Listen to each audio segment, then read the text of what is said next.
Et nous sommes de retour au plateau pour la suite de cette émission. Nous abordons notre deuxième sujet. Nous parlons à présent du Mali. L'ambassade américaine reprend ses activités. L'ambassade des États-Unis annonce la reprise de ses activités avec tous les services à l'appui. Une annonce faite quelques jours ou semaines après avoir alerté sur la situation sécuritaire du Mali. L'ambassade des États-Unis ainsi que certains pays européens dont l'Allemagne et l'Italie avaient annoncé que la situation sécuritaire s'est dégradée très rapidement au Mali, avaient alerté leurs ressortissants à vite quitter le territoire malien, et même par des vols commerciaux. C'est-à-dire tous les moyens étaient bons pour quitter le Mali parce qu'on n'était pas en sécurité.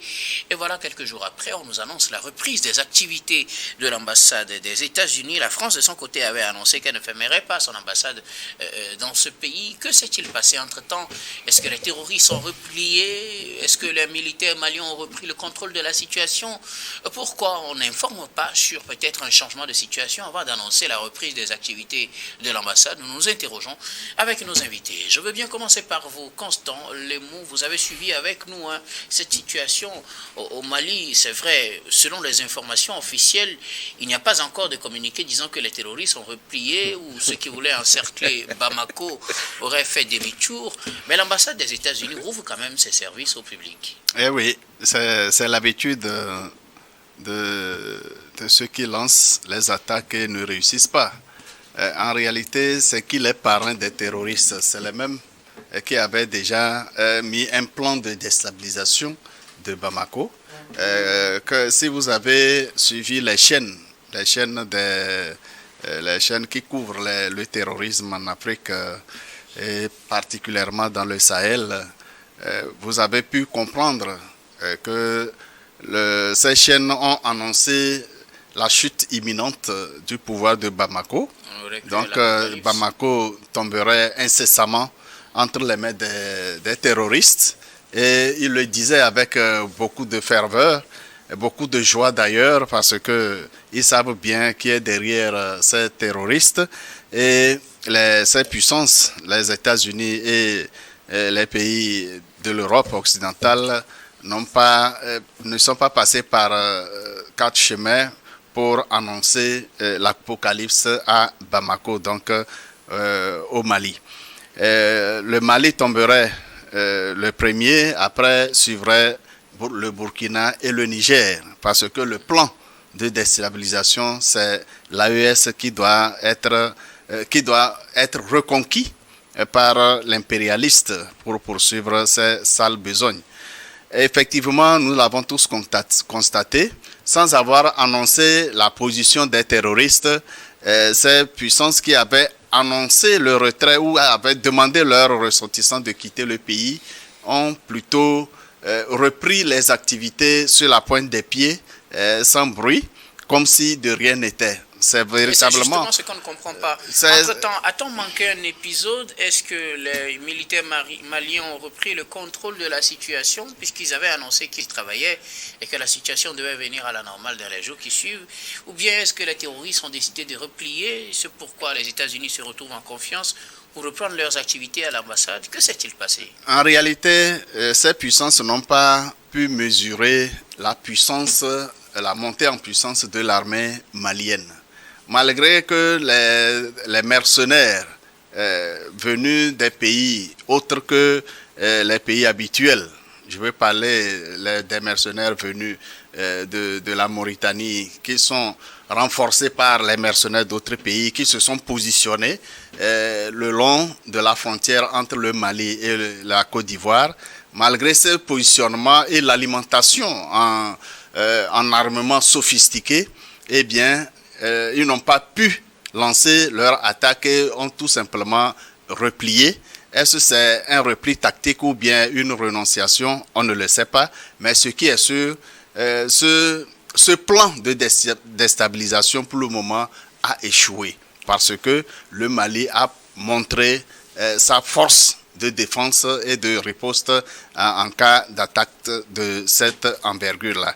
Alors, qu'est-ce qui s'est passé? Pourquoi les États-Unis ou les autres puissances n'ont rien dit pour reprendre leurs activités? Eh bien, c'est à ces puissances, à leurs ambassadeurs, de répondre à cette question, puisque c'est eux qui avaient demandé à leurs ressortissants de partir.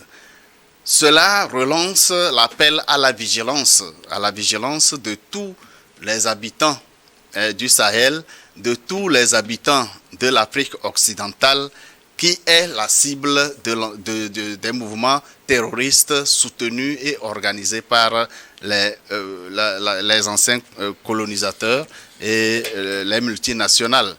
Aujourd'hui, si jamais d'autres pays prenaient leur distance par rapport à ces pays occidentaux, c'est évident que ces pays tomberaient au plus bas niveau du développement et ils ne se laissent pas faire. Sauf que la liberté ne se donne pas. Si nous voulons garder notre liberté, il faudrait que nous nous armions suffisamment pour combattre les ennemis de notre souveraineté. Merci beaucoup.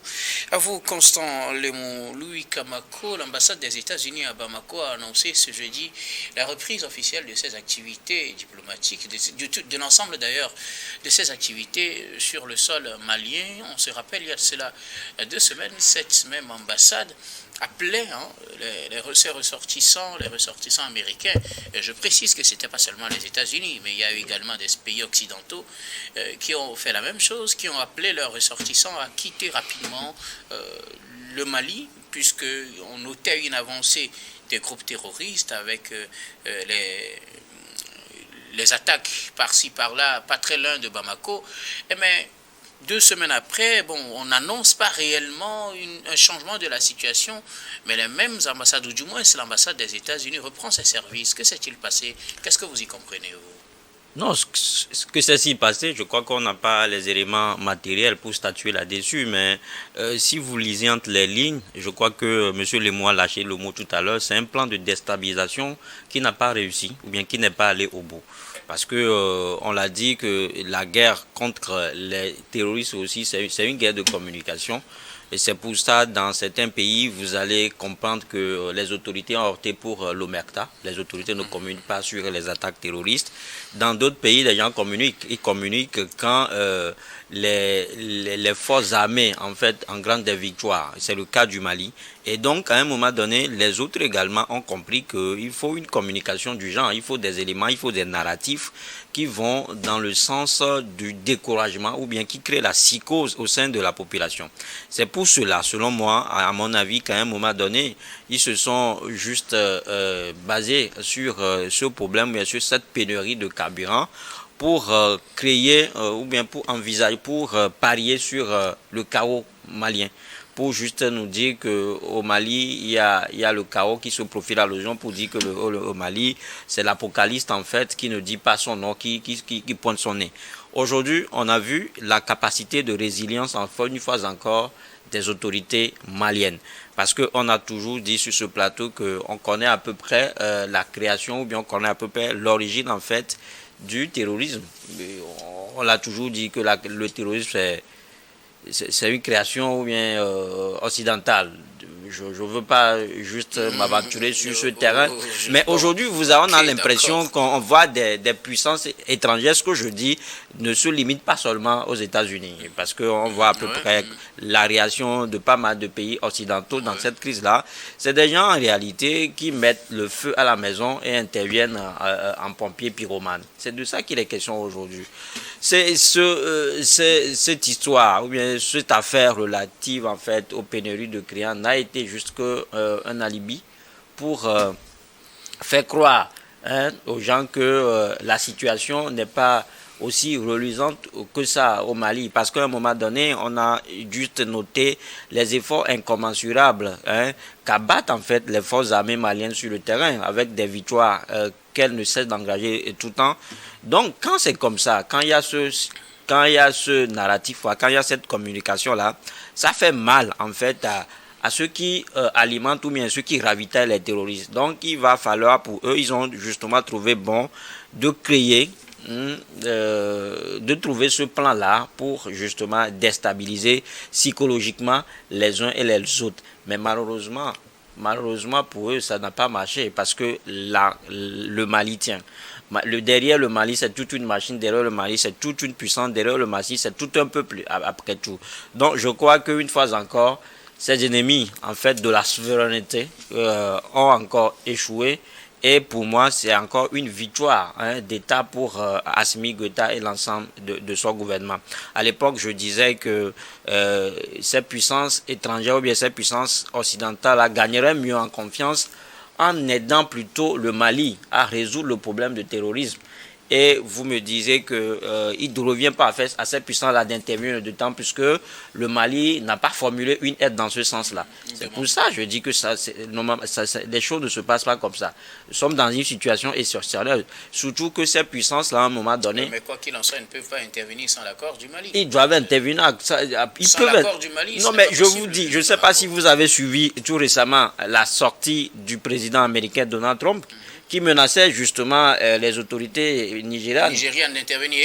Une intervention américaine au Nigeria sans l'accord des autorités nigérianes sera une déclaration de guerre. Mais je pense qu'il l'a fait juste parce qu'il se dit qu'il y a beaucoup d'Américains au Nigeria qui sont persécutés et dont leurs droits soient violés. Donc s'il le dit, attends, on peut faire ce débat, il n'y a pas de problème. Si le président américain le dit, ça veut dire que quelque part c'est faisable. Nous sommes en temps de guerre et il va forcément justement aller... Non, mais ce n'est pas question de lui, Kamako. C'est justement parce qu'il trouve que ces ressortissants-là lui valent plus que les yeux de la tête. Il tient, c'est-à-dire qu'il veut protéger ses ressortissants dans les pays étrangers. C'est pour cela, à mon avis, qu'il a pris la parole avec ce ton paternaliste-là à l'égard des autorités nigérianes. Et je crois que la même situation aurait pu être répétée au Mali, où justement à un moment donné on pensait que la sécurité du territoire aurait échappé aux autorités maliennes. Aujourd'hui, nous sommes dans une situation qui nous conforte dans notre idée selon laquelle ceux qui sont là et semblent en fait qui font semblant en fait d'aider le Mali sont plutôt eux qui alimentent les terroristes. Je crois que, comme je l'ai dit tout à l'heure, c'est un plan de déstabilisation qui a été orchestré, mais qui malheureusement a échoué. Constant Lemou, le plan a-t-il échoué ou plutôt sur un autre aspect du plan? Parce que moi, ce qui me retient beaucoup plus mon attention, c'est le silence. Après, le silence des autorités maliennes qui n'ont pas crié victoire, et les terroristes aussi qui n'ont pas crié à la défaite, mais les États-Unis qui changent de position. C'est comme si la situation était restée la même, et un troisième acteur a changé de position, ce qui pourrait laisser cours à plusieurs interprétations. Oui, tout compte but, je pense que les États-Unis et ses alliés occidentaux ont compris que le Mali d'Assimi Goïta n'est pas le Mali d'avant Assimi Goïta.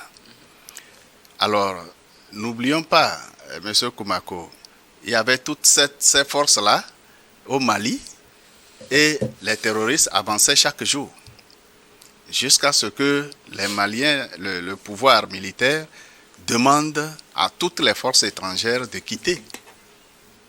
Et c'est en ce moment que les Fama ont réussi à reconquérir le territoire, l'entièreté du territoire.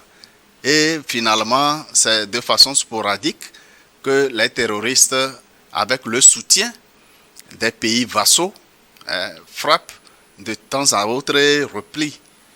C'est dans la même veine que cette vague d'attaque a été savamment préparée avec le soutien de ces pays vassaux, des pays limitrophes vassaux, qui ont accepté la traversée, le mouvement des mercenaires qui sont venus en appui au groupe terroriste pour attaquer Bamako. C'est sans compter avec la puissance de feu de Bamako. Et finalement, l'équilibre de la terreur a fait que les agresseurs n'ont pas ouvert le feu, ils ont tout simplement replié. Maintenant, est-ce que c'est un plan reporté ou c'est annulé? Ce qui est sûr, les armées du Sahel sont toujours sur le qui-vive.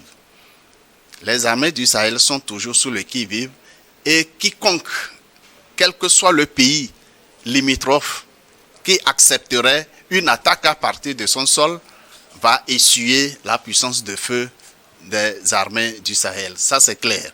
Et je pense qu'ils ont tous mesuré, tous ces pays ont mesuré les conséquences d'une attaque et ils ont tout simplement renoncé ensemble avec leur pays de soutien. Il y a lieu de saluer la résilience de la population du Mali, du Niger, du Burkina Faso. Il y a lieu de saluer le courage des pouvoirs de l'AES et nous souhaitons vivement que les autres pays africains, surtout l'Afrique de l'Ouest, prennent conscience de la situation pour ne pas être abandonnés. Je parle des pouvoirs des pays limitrophes qui ont toujours tendance à prêter leur sol pour les bases d'attaque des pays du Sahel.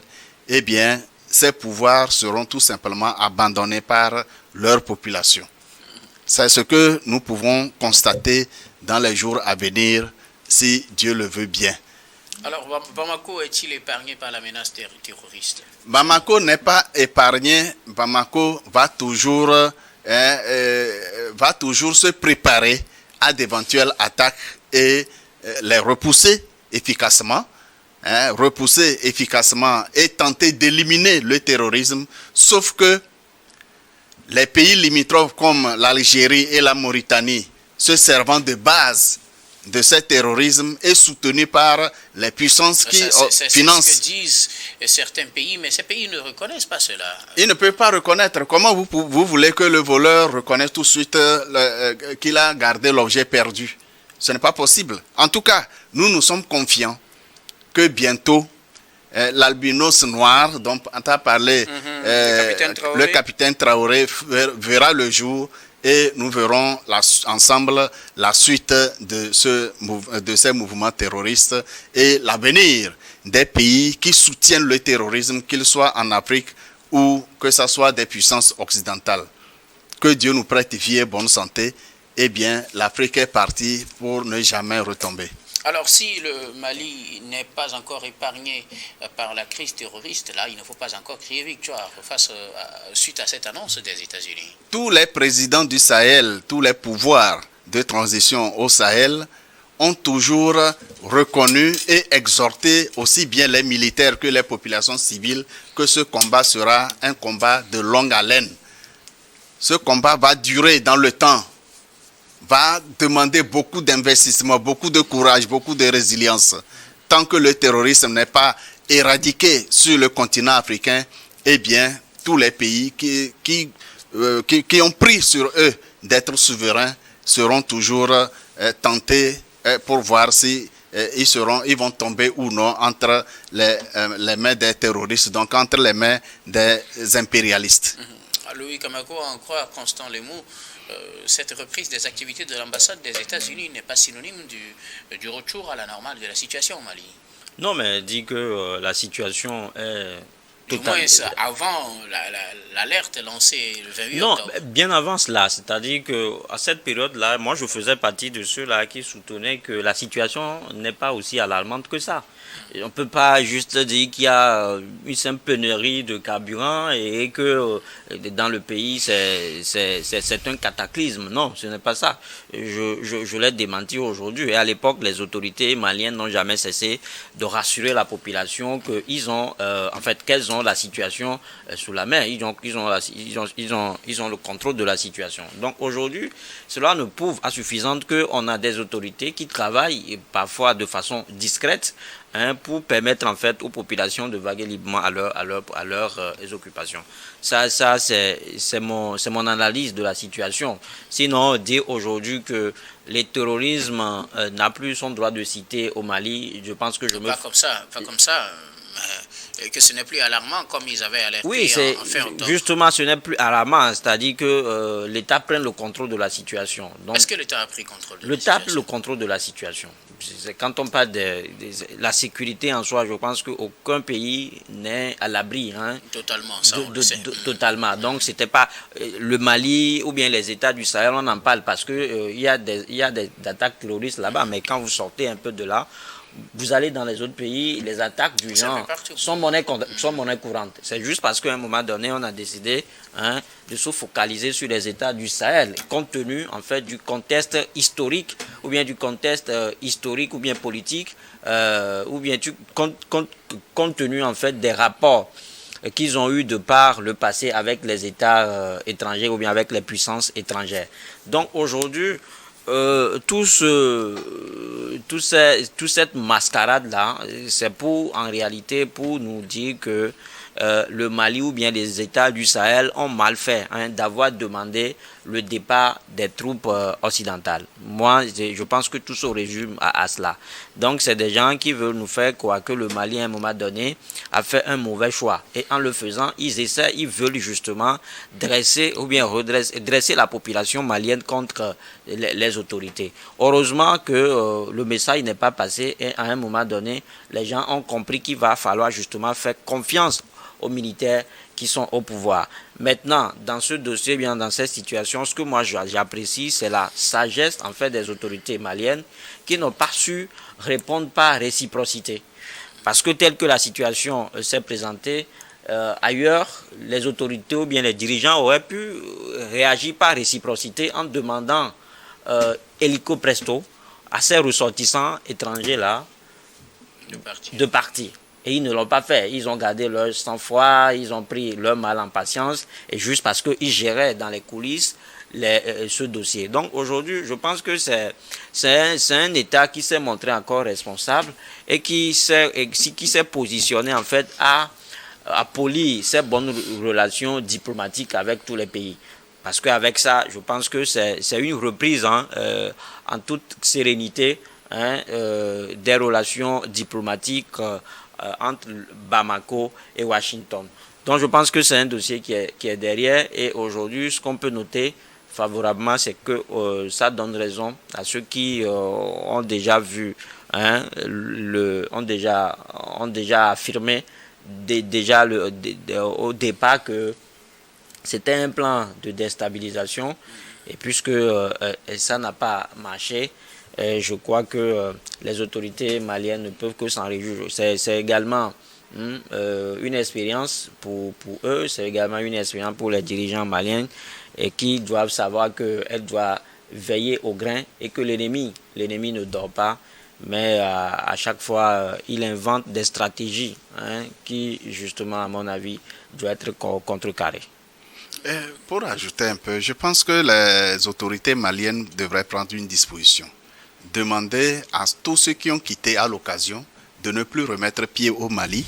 Ça, c'est d'un. Et de deux, l'ambassadeur qui a annoncé cette alerte soit déclaré personne non grata au Mali.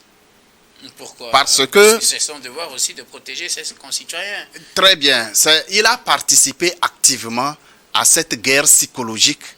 Il a participé, et si possible, réussir à semer la zizanie, le chaos au sein de la population malienne pour favoriser l'arrivée des terroristes. Par conséquent, c'est un ennemi déclaré du Mali, et il ne devrait plus avoir droit de citer au Mali. Tous ceux qui ont quitté, ça veut dire qu'ils n'ont pas confiance aux dirigeants maliens, alors ils n'ont plus le droit de revenir.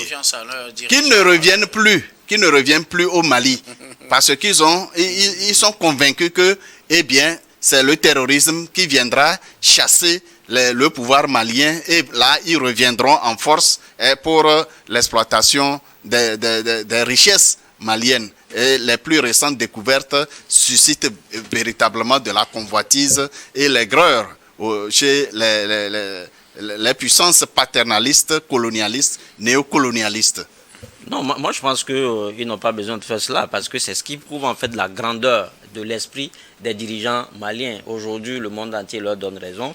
Ils n'avaient pas eu besoin justement d'agir de la sorte, mais ils ont su garder leur sang-froid, comme je le disais, et ils ont prouvé à la face du monde que en réalité il n'y avait rien, et que ce ne sont que des chiens qui ont décidé d'aboyer. On a toujours dit que la case du menteur, on ne le brûle pas, mais on ne la brûle, la case du menteur, on ne la brûle pas. On la découvre toujours pour découvrir la vérité. Aujourd'hui, le monde entier a su comprendre que ce n'était pas ça. la version officielle, c'était pas ça la version authentique, telle que les autorités ou bien les puissances étrangères le faisaient quoi. Donc je pense que, comme je l'ai dit, c'est un acte de sagesse, de responsabilité de la part des gens qui sont venus au pouvoir avec une vision, avec avec une vision justement qui va déboucher sur la souveraineté nationale.